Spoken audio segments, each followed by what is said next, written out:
சொர்ணம் கிச்சனில் நேந்திரம் பழம் ஜாமுன் எப்படி செய்யணும்னு பார்க்கலாம். இதுக்கு ஒரு பழம் எடுத்துருக்கிறேன், ஒரு நேந்திரம் பழம்.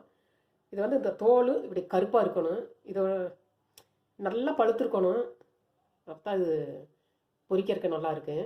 உங்களுக்கு இன்னும் கொஞ்சம் பழுக்காமல் கெட்டியாக இருக்கக்கூடாது. ஒரு பழத்துக்கு ஒரு 200 கிராம் சர்க்கரை எடுத்துருக்கிறேன்.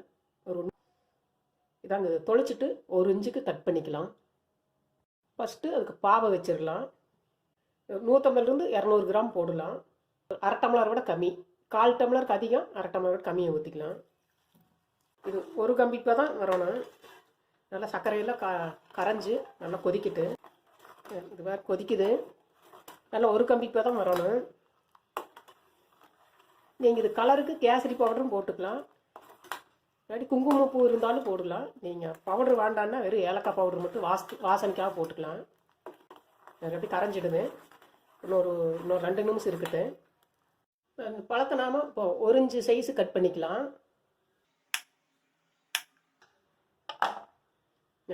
இந்த அளவுக்கு இருக்கணும்.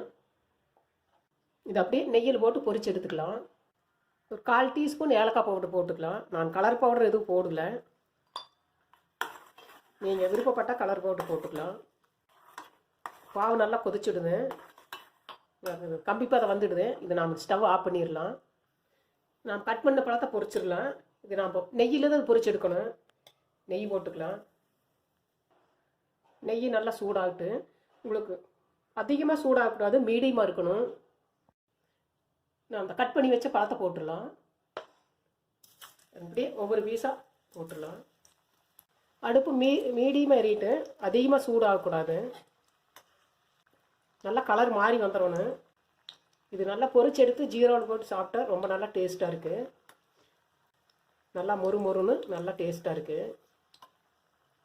இது உங்களுக்கு நல்லா ஃப்ரை ஆகிட்டு,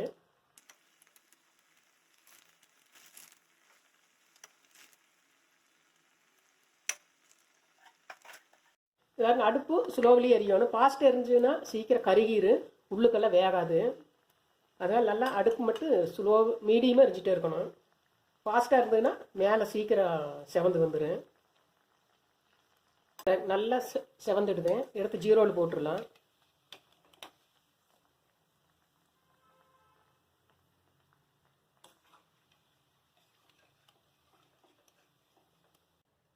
மீதி எல்லாமே அப்படி பொரிச்சு எடுத்துக்கலாம்.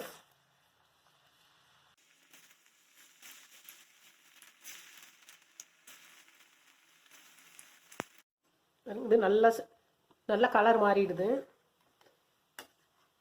இதையும் வடிச்சிட்டு அதையும் நாம் அந்த ஜீரோவில் போட்டுடலாம். இப்படி எடுக்கிறதுக்கு சூடாக ஜீரோவில் போட்டுடலாம். இப்படியே ஒரு 3 மணி நேரம் இருக்கட்டு, அதுக்கப்புறம் எடுத்து சாப்பிடலாம்.